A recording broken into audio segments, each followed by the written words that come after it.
আরো নতুন নতুন কোনো কিছুর সন্ধান করতেছি, দেখি কিছু পাওয়া যায় কিনা।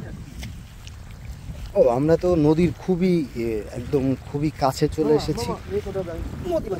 আমরা দেখি নদী ভাঙনটা একটু দেখি। নদী ভাঙন আপনারা এক্ষুনি দেখতে পারবেন। নদী ভাঙন, এইটাকে বলে নদী ভাঙন।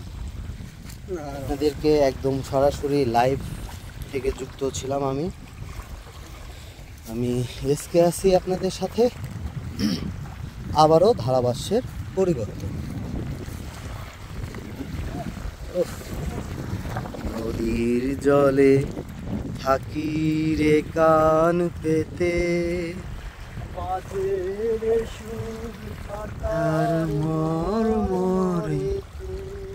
ও মা, তোমাকে একদম হ্যাপি একটা লুক আসছে। হ্যাপি পাবো ফিরে নদীর কথা যদি বুঝি রে, আমি কান পেতে রই। এখন আপনারা দেখবেন